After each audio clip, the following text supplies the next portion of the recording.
Olá, pessoal, sejam muito bem-vindos aqui a mais uma aula de ecologia aqui no canal do Cabelo. Se você já me conhece, já é inscrito no meu canal, já assistiu alguns outros vídeos, você já sabe que o conteúdo é de qualidade, então não precisa nem pensar duas vezes, né? Já senta o dedo no like aí, deixa o like no vídeo que vocês vão me ajudar bastante. Agora, se você não me viu, se é a primeira vez que você está assistindo aqui algum vídeo no meu canal, não deixa um like ainda. Assiste esse vídeo até o final, assiste esse conteúdo. Se vocês gostarem do que eu tenho aqui para apresentar, aí sim vocês apertem o like, se inscrevem no meu canal que vocês vão estar me ajudando bastante, tá? Se você não me conhece ainda também, então muito prazer, eu sou o professor Cabelo, também conhecido aí como Thiago, né? A pessoa me perguntou, mas será que o nome dele é Cabelo ou será que o nome dele é Thiago, tá? Meu nome é Thiago, mas todo mundo me conhece aí como Cabelo, principalmente como Prof. Cabelo. Eu sou professor universitário, eu também sou biólogo, atuando na área da consultoria ambiental, de fauna e de flora, também atuo na área da educação ambiental e eu também trabalho com biologia marinha. Então, se você tem interesse aí por essa área, gosta de biologia marinha, sempre sonhou em trabalhar, eu vou deixar um link aí na descrição, um link para a página do meu projeto, que é o Projeto Éfira. Vocês podem acessar lá pelo Instagram, tá?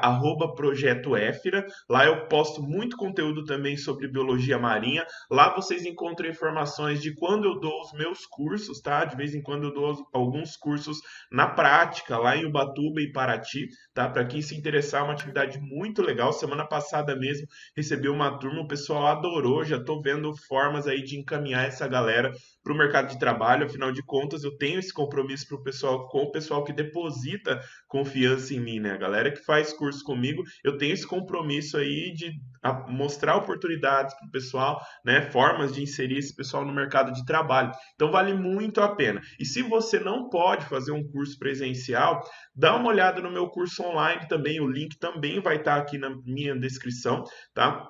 É um curso online de biologia marinha muito recheado de conteúdo. O pessoal que tem feito tem gostado bastante. Eu tenho certeza que vocês vão gostar. Mas sem mais delongas, vamos para a nossa aula, né? Afinal de contas, de vez em quando eu trago aqui algumas aulas gratuitas. E, gente, é conteúdo de faculdade, tá? Então, para você que está querendo estudar aí para sua prova da sua faculdade, que vai ter sobre esse tema, ou até mesmo você que está no ensino médio, mas quer estudar um conteúdo um pouco mais elaborado, um conteúdo um pouco mais aprofundado, vale a pena vocês assistirem aqui essas minhas aulas, tá? Que são resumos de temas de ecologia, temas que caem em concursos, caem não, né? Despencam em concursos e que eu trago de forma gratuita. Só por esse motivo já é um motivo para vocês darem um like. Então não pensa duas vezes, né, gente? Estou fazendo isso aqui de graça para vocês. Se vocês não querem me usar, deixa o like no vídeo e se inscreve no canal. Vamos para o assunto que interessa agora, que é as interações harmônicas. Para quem está acompanhando os meus últimos vídeos, eu tenho postado muito sobre as interações ecológicas, tá? Então, se você ainda não assistiu os vídeos anteriores, onde eu fiz um vídeo geral ali sobre interações ecológicas, específicas e interespecíficas, eu já falei sobre predação, já falei sobre competição, já falei vários outros assuntos aí que são do interesse da ecologia, tá? Eu vou deixar um link aqui em cima, deve aparecer algum dos lados aqui, tá? Onde vocês vão conseguir acessar a minha playlist com os vídeos de ecologia. Vale a pena dar uma assistida antes de continuar para esse vídeo aqui, porque esse aqui eu vou falar só das interações harmônicas, aquelas interações que são conhecidas aí popularmente como interações mutualísticas, tá? Ah, professor, mas eu entendi, eu aprendi no ensino médio, lá que as interações harmônicas existem várias, né? Existe o mutualismo, existe a protocooperação, tem o comensalismo, são todas interações harmônicas. Sim, eu concordo com vocês. Porém, na literatura, a gente agrupa todas as interações onde nenhum dos indivíduos é prejudicado e pelo menos um deles é beneficiado, a gente agrupa todas elas como interações harmônicas, o que a gente chama aí de interações mutualísticas ou simbiose. A gente separa aí nesses dois grupos, porém já adianto que dentro desse grupo, desse agrupamento, podem ter várias outras designações, inclusive eu vou falar algumas delas aqui nesse vídeo, tá? Não se preocupe que alguns nomes eu vou citar. Não vou citar todos, porque senão eu vou ficar aqui mais de uma hora falando, e eu acho que o intuito de quem está assistindo o vídeo aqui no meu canal não é esse, tá? Então, feito esses avisos, né, a gente pode prosseguir aqui com essa aula. A gente separa então as interações mutualísticas, né, em 4 grandes grupos aí. Nós temos os simbiontes, os mutualistas, os comensais e os engenheiros dos ecossistemas, tá? Então, as interações harmônicas nem sempre ela é uma interação mais, em que os dois indivíduos eles são beneficiados. Nós podemos ter exemplos aí como a simbiose. Simbiose, de um modo geral, significa viver junto. É quando o indivíduo ele vive junto com outro indivíduo, né? Pode ser que eles forneça algum benefício para esse hospedeiro aí, entre aspas, né?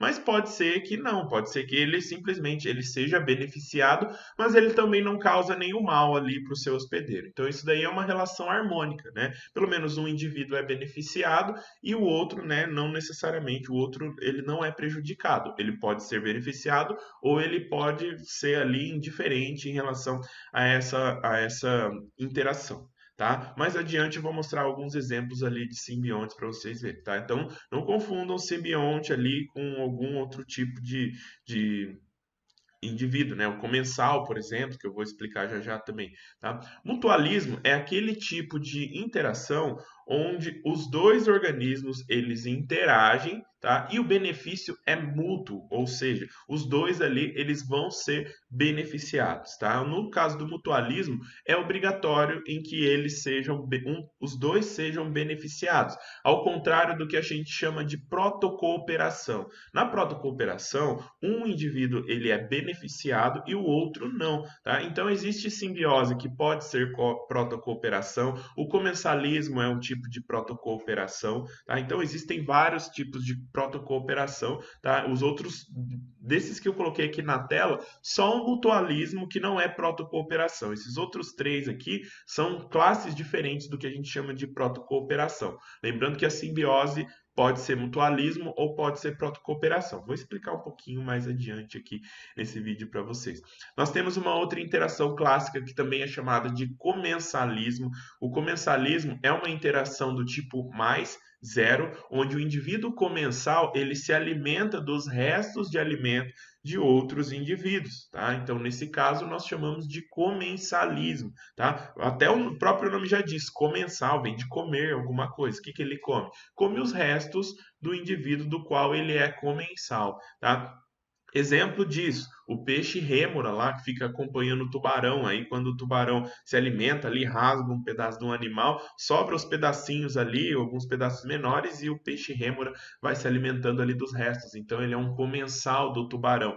Para o tubarão, tanto faz como tanto fez ter uma rêmora ali do lado dele, então o tubarão ele é zero ali nessa relação, mas para a rêmora é uma relação benéfica, tá? Então ela se beneficia, o tubarão não. E existem casos dos engenheiros dos ecossistemas, onde um indivíduo engenheiro fornece um habitat para que aquele outro indivíduo more, ou ele simplesmente prepare o habitat para que aquele outro indivíduo ele vá morar. É diferente da simbiose, né? Na simbiose a gente tem uma relação um pouco mais específica, onde um organismo ele serve de casa ali para outro indivíduo. No caso dos engenheiros, não, né? No caso dos engenheiros, eles promovem uma modificação ambiental que vai servir ali de abrigo para muitos indivíduos, ou muitos engenheiros vão produzir abrigo ali para alguns indivíduos de outra espécie, tá? Então, no caso, para vocês diferenciarem, os engenheiros do ecossistema, eles meio que preparam o ambiente, eles modificam o ambiente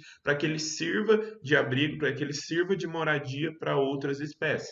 Vou usar alguns exemplos aqui, vou mostrar para vocês alguns exemplos clássicos disso também. Tá?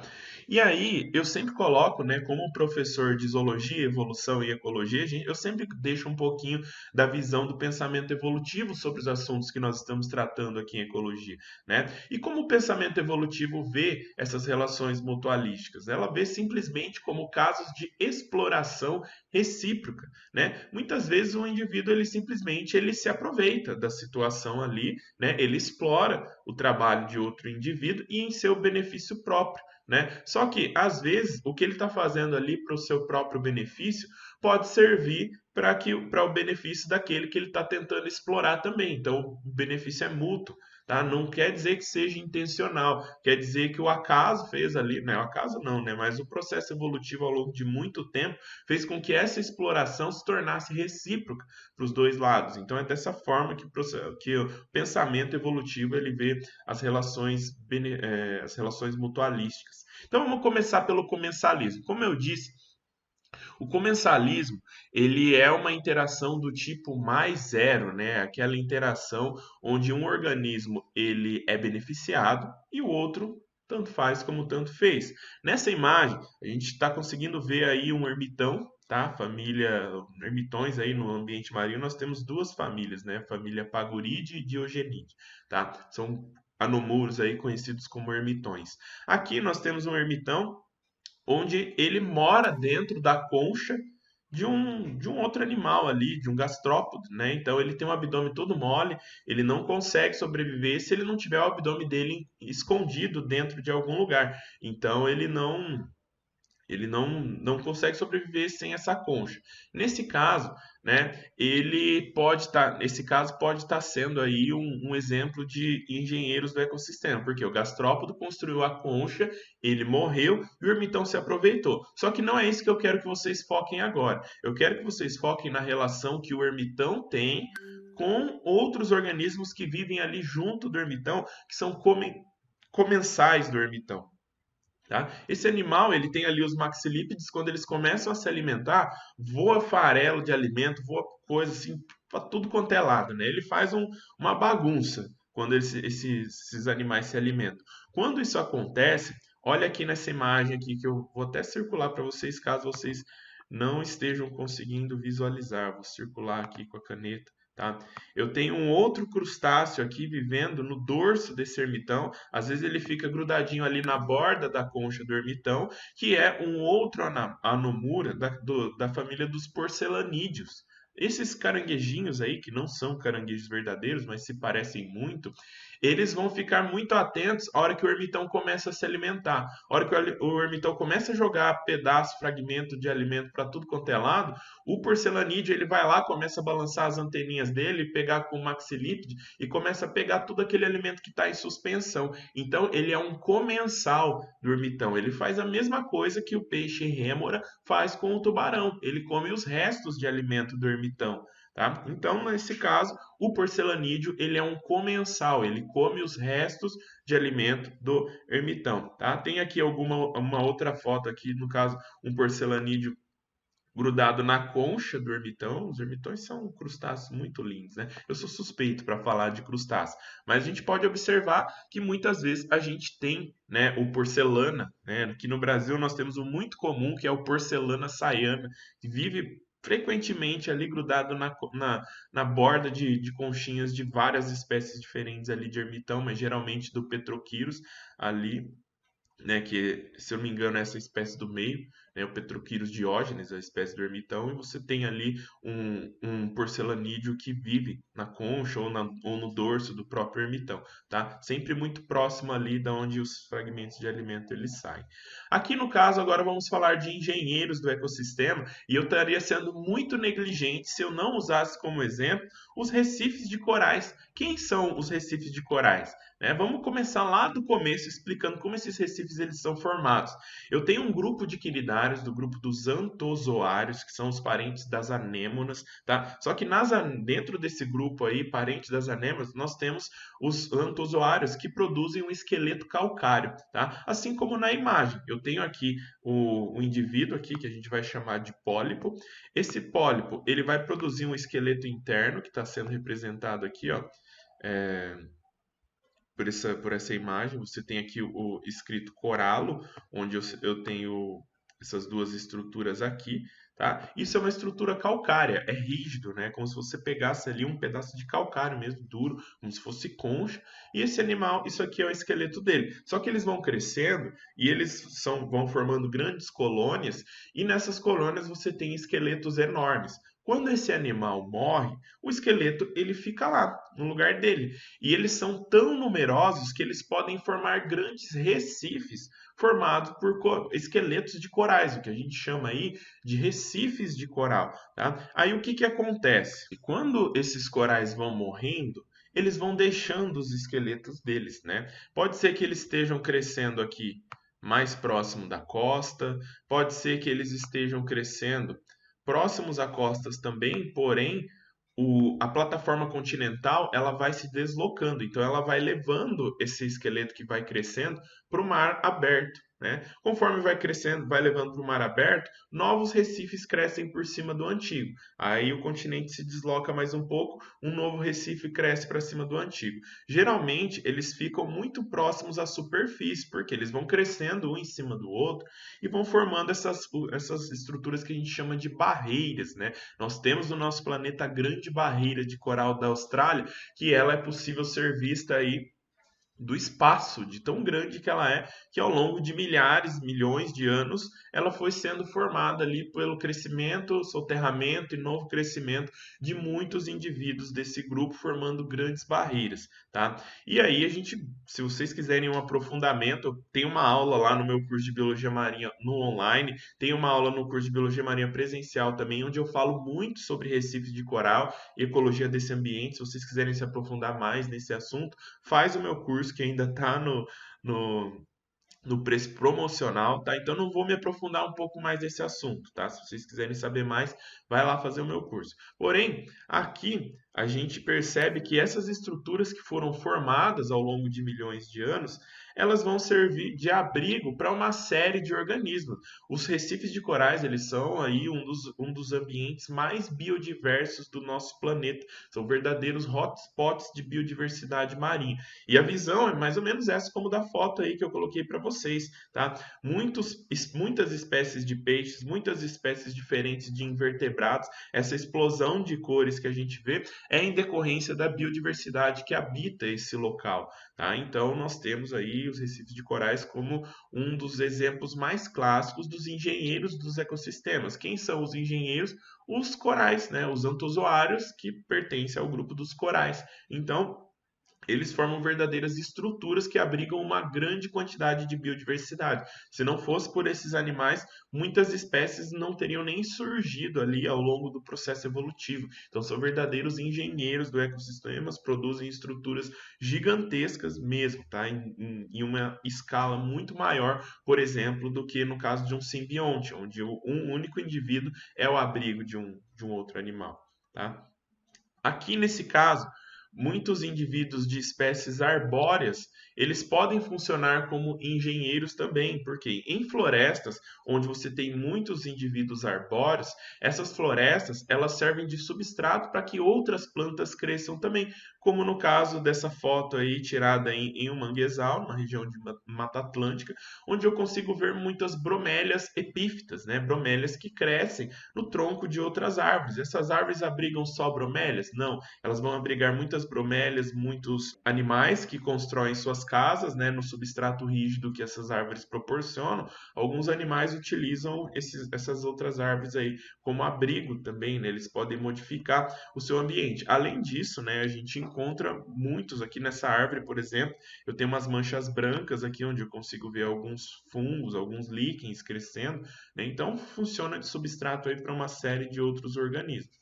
Agora, os protetores mutualistas, né? Aqui a gente já começa a entrar nos mutualismos verdadeiros, onde os dois organismos se beneficiam. Aqui a gente tem o peixe palito, aliás, camarão limpador, né? O camarão dentista, tem vários nomes populares aqui. Esses camarões são camarões carídeos, né?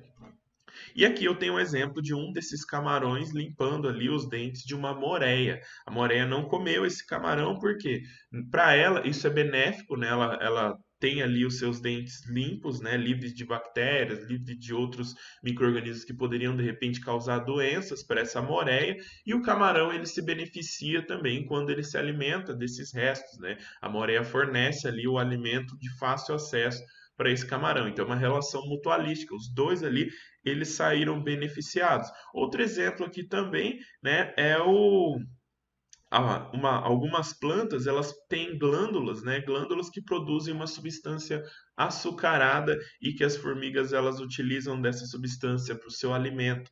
tá? Em troca, a formiga ela protege aquela planta. Aqui no Brasil, nós temos a embaúba, que em alguns casos ela é conhecida como pau de formigueiro. Agora eu não lembro se o nome é embaúba, gente. Se não for, esquece o nome aí, tá? Mas aqui um dos nomes populares é o pau de formigueiro. Nela, se você dá uma batida assim no tronco da árvore e, e você começa a perceber, começa a sair formiga de tudo quanto é canto do tronco daquela árvore, né? Aquelas formigas estão ali para, elas protegem, né? Elas estão ali morando dentro, então elas, além de serem simbiontes dessa espécie arbórea, elas também fornecem proteção para essa espécie, tá? Algum predador ali que pode vir a tentar parasitar aquela planta ou comer suas folhas, as formigas vão estar sempre prontas ali para atacar quem tentar se aproximar da casinha delas aí, né? Em troca, a árvore, além de fornecer a casa, ela também fornece algumas substâncias ali que vão servir de alimento para essas formigas. Também são protetores mutualistas, tá? Um caso peculiar de mutualismo, e a gente pode achar que o ser humano ele não é um, um ser mutualista, né? Muitas vezes a gente pensa que o ser humano ele só prejudica as espécies, né? Mas algumas espécies elas são muito beneficiadas pelos seres humanos, como por exemplo as espécies de cultivo. Né? Aqui eu coloquei como exemplo o milho, mas poderia ser, por exemplo, as espécies de gado, a soja, feijão, né? Várias espécies de cultivo, elas não teriam tantos indivíduos se não fosse pela proteção e cultivo pelo ser humano, tá? Então, a cultura, né, ou lavoura de plantas, né, ou cultura de animais, ela é considerada uma interação mutualística, onde as duas espécies elas são favorecidas. O ser humano se beneficia aí, no caso, do produto dessa planta, né, do milho, e o milho se beneficia da proteção, da propagação e da dispersão pelo ser humano. Tá? Então, acaba, a gente às vezes não pensa por esse lado, mas se a gente for pensar certinho, né, do ponto de vista ecológico, né, isso é benéfico para o humano e para a espécie cultivada.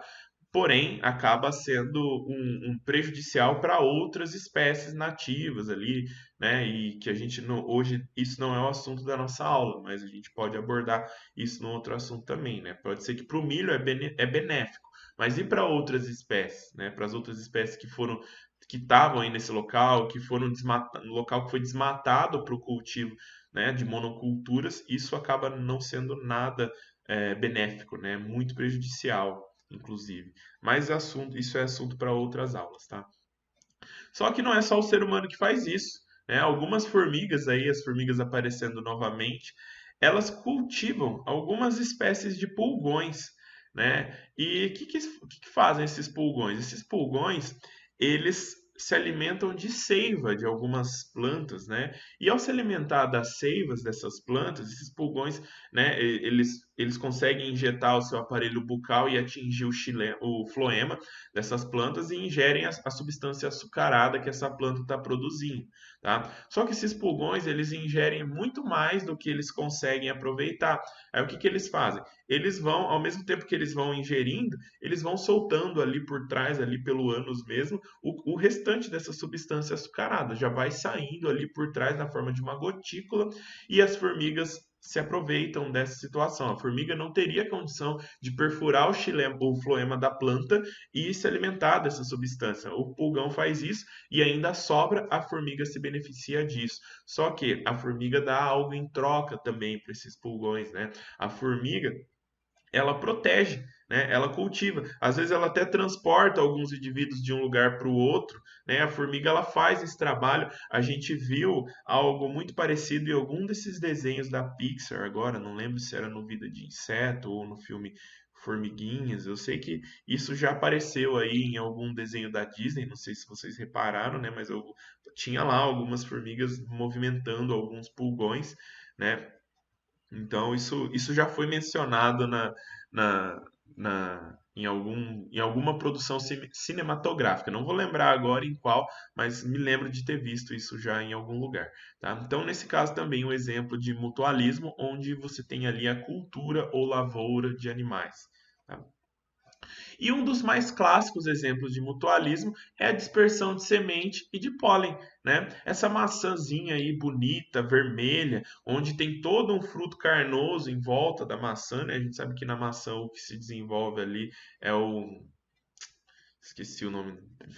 Anatomia vegetal não é muito meu forte, tá, gente? Mas numa maçã, por exemplo, o que desenvolve não é o ovário, como nos frutos convencionais, né? Você tem ali um receptáculo ou alguma coisa assim ali que se desenvolve em volta do que seria o fruto mesmo da maçã, tá? A maçã seria algo como um pseudofruto aí, né?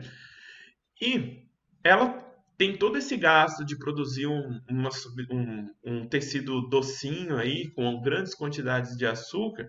Isso não vem de graça, né? A planta não ia ter esse gasto todo para produzir algo tão doce se ela não tivesse algum benefício em cima disso. Qual que é o benefício? Algum animal vai se interessar por esse fruto, por esse tecido açucarado, vai se alimentar, só que ele não vai se alimentar dela ali no pé e jogar a semente ali. Ele vai coletar, vai se alimentar. Pode ser que isso passe pelo trato digestório dele, depois ele vai defecar em um outro lugar. Então, as sementes desse fruto ele é dispersado. Muitos frutos carnosos têm esse tipo de dispersão, né, com o intuito de dispersar a semente através do trabalho de outros animais, né? É um tipo de exploração mútua onde os dois saem beneficiados. E um outro muito clássico aqui também é a dispersão do pólen, né, para reprodução de plantas. Para quem está acompanhando aqui o meu Instagram, já falo, né, que o meu Instagram também é muito bom em termos de conteúdo de biologia. Segue lá, cabelo underline Thiago.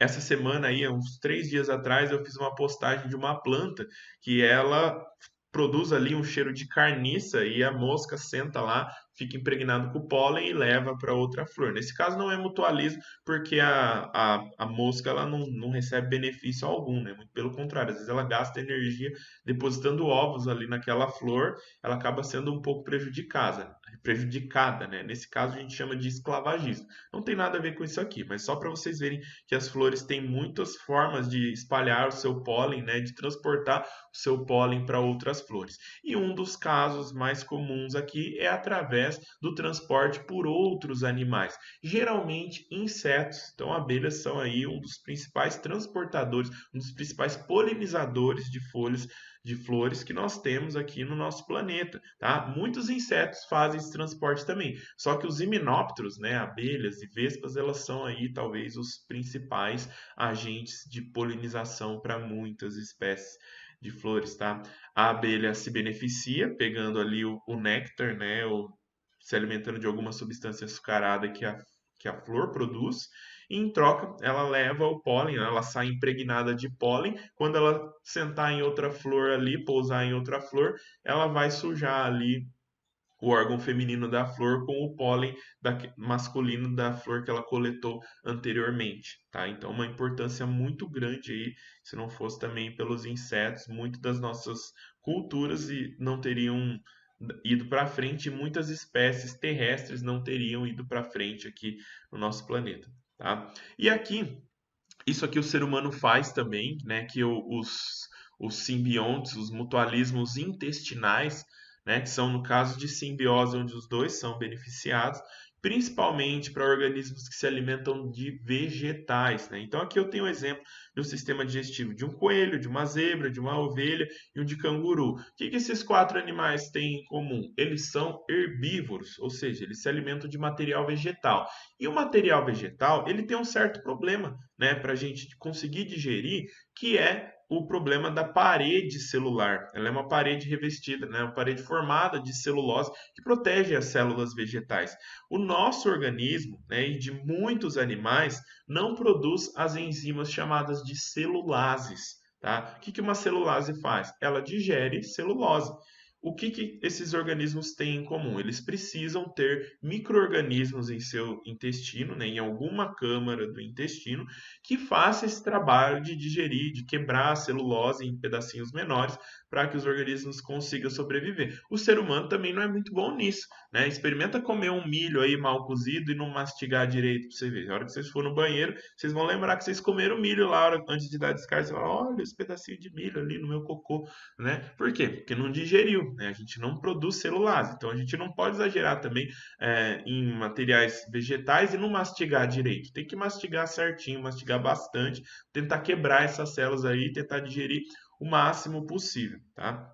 Porque as fibras vegetais são importantes, importantíssimas para o nosso organismo, né? Principalmente para o nosso sistema digestório. Então a gente precisa manter ele funcionando bonitinho. Esses organismos, eles têm muitos micro-organismos que habitam, principalmente os que são exclusivamente vegetais, né? Então a gente percebe ali algumas câmaras no sistema digestório desses animais, que são câmaras digestivas aí, onde elas estão mais dilatadas e elas estão repletas de micro-organismos simbiontes ali, geralmente protozoários e bactérias que vão fazer a digestão da celulose. Isso varia muito de organismo para organismo, né? Como por exemplo, o coelho ali, ele tem a região dos céculos, né? O coelho, a zebra tem os céculos bem desenvolvido ali, que fica mais ou menos entre o intestino grosso e o intestino delgado. Você tem essa porção muito dilatada, que é o seco. No caso de uma ovelha, né, um ruminante, ela vai ter aqui o estômago dela dividido em câmeras, assim como a vaca, né? Nós conhecemos os bovinos, eles têm o estômago dividido em várias câmaras, né? Tem câmara ali para digestão, tem câmara de fermentação para que essa matéria vegetal, esse animal consiga ser aproveitado por esses animais, tá? No caso do canguru também, ó, o estômago aqui, ó, o estômago é modificado para abrigar esses organismos, tá? Então, as modificações podem ser em locais diferentes, mas obrigatoriamente quem é exclusivamente herbívoro precisa ter alguma câmara específica para a digestão de material vegetal, tá? Ah, professor, mas por que que os veganos, né? Os veganos não têm uma câmara específica para isso, mas eles conseguem ser veganos? Simples, porque o ser humano consegue cozer o alimento, né? A gente cozinha muitos alimentos que a gente não conseguiria digerir comendo cru, a gente vai lá, coloca na panela, deixa cozinhar por muito tempo, né? E isso ajuda a digestibilidade do material vegetal, tá? Então, o vegano não vai ter problema ali para digerir o vegetal, porque o ser humano já conseguiu atingir uma certa tecnologia, né? Onde a gente consegue, através de muitos estudos nutricionais e tudo mais, a gente consegue ter uma alimentação vegana sem grandes problemas aí para a saúde humana, desde que ela seja feita de forma consciente, tá, gente? Não basta falar, vou ser vegano, vou comer qualquer coisa. Não, você vai ter que estudar, ver o que que você vai compor ali a sua dieta para que você não tenha problemas, né? Para que você consiga tirar a carne sem ter grandes problemas de saúde. O conselho, né? Inclusive o veganismo eu não sou vegano, tá, gente? Mas o veganismo ele traz muitos benefícios ali para o nosso planeta, isso com certeza, tá? Então, se um dia você decidir ser vegano, seja vegano, mas estude, né? Estude o que que você tem que comer ali para você também não ter um problema de saúde.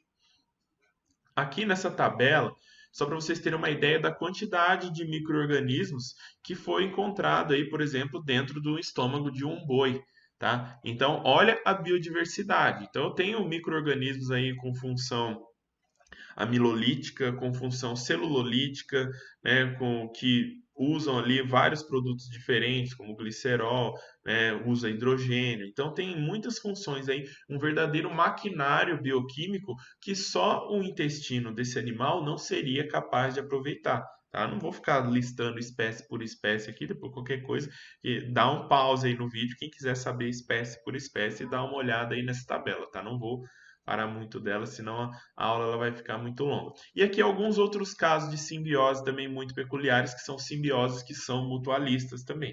No caso, isso aqui é uma hidra, tá? Uma hidra é um quinidário também, um quinidário de água doce, onde ela acumula na parede do corpo algas denominadas zooxantelas, tá? Essas zooxantelas, elas fazem fotossíntese, fornecem um certo alimento ali, fornecem açúcares para as hidras, e as hidras servem de substrato para essas bactérias.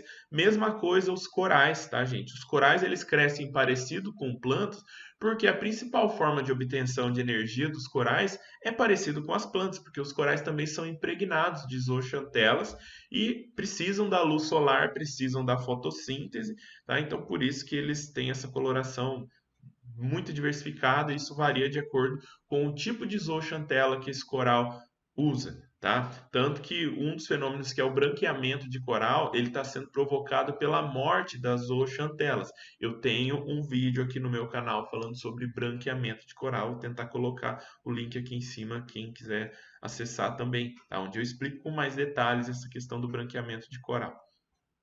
Aqui, os rizóbios, né, que são a associação entre plantas, onde nas suas raízes eles contêm bactérias fixadoras de nitrogênio, tá? Então forma esses glóbulos ali nas raízes de planta, geralmente plantas da família das leguminosas, tá? Hoje conhecidas aí como fabáceas, tá? Então você encontra muitos rizóbios que são interações também simbióticas, né? Essas bactérias moram nas raízes das plantas, em troca pegam o nitrogênio, que é um nutriente importante ali para as plantas. Ou também no caso aqui das micorrizas, né, que nesse caso são associações com fungos que funcionam como se fosse extensão das raízes de muitas espécies de plantas. São importantíssimas para as plantas conseguirem crescer a presença de micorrizas. E as micorrizas elas são beneficiadas ali quando elas pegam ali produtos dessa planta, né? A planta está sempre produzindo açúcar e sempre produzindo alimento. As micorrizas elas moram junto ali, elas moram, algumas até entram nas células das plantas, tá? Então são relações simbióticas e elas vivem juntos e o benefício é mútuo. E aqui o caso dos líquens, né, que são associação entre fungos e algas, né? O fungo ali, ele cresce, fornece certa proteção e abrigo para as algas, e as algas funcionam da mesma forma que as plantas funcionam ali para as outras interações que a gente viu até agora, né? Por serem fotossintetizantes, produzem alimentos aí que vão ser aproveitados por esses fungos também, tá? Então, quem nunca viu um líquen aí na rua, basta você sair procurar um lugar bem arborizado, para vocês encontrarem algumas manchas diferentes em troncos de árvores, né? Ou às vezes até em algumas rochas, mas é mais comum em troncos de árvores. Vocês vão encontrar alguns líquens, você vai lembrar da aula do Prof. Cabelo, vai falar assim, olha, o Prof. Cabelo lembrou que isso aqui é um caso de simbiose, né? E é uma relação mutualística também, tá? E o grande encontro mutualístico clássico foi quando surgiram as células eucarióticas. Aqui tem um exemplo onde as células antes procarióticas, né, não tinham envoltório nuclear, não tinham organelas com membranas celulares.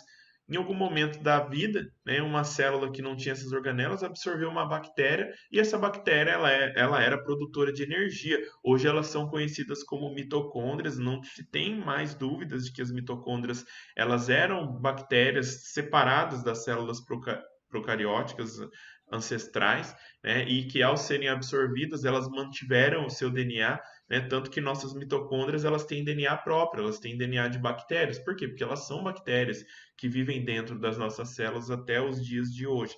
E no caso das plantas, além das mitocôndrias, elas também absorveram outras bactérias que hoje são conhecidas como cloroplastos, que são bactérias que faziam fotossíntese e hoje as plantas aproveitam essas bactérias e fazem fotossíntese até hoje. Se tornaram organelas das células de plantas e algumas algas aí, tá? Então, a simbiose e o mutualismo são interações que elas existem desde os primórdios, das primeiras formas de vida aí do nosso planeta e foram importantíssimas, tá? Então, espero que essa aula tenha agregado aí algum conteúdo para vocês. Não deixem de me seguir lá no Instagram, que eu estou sempre trazendo muito conteúdo de qualidade, seja de consultoria ou de biologia marinha. E sigam também o Instagram do Projeto Éfira. Não coloquei aqui, mas é @Projeto Éfira, tá? É um projeto que, para quem gosta de biologia marinha, gente, não é porque eu que estou encabeçando esse projeto, não, mas estou tendo muito orgulho do conteúdo que está sendo gerado lá no Projeto Éfira. Beleza, gente? Deixa seu comentário aí do que vocês acharam da aula, pode deixar dúvida, sugestão de novos temas de aula para colocar aqui. A gente se vê no próximo vídeo. Um abraço para todo mundo e bom estudo.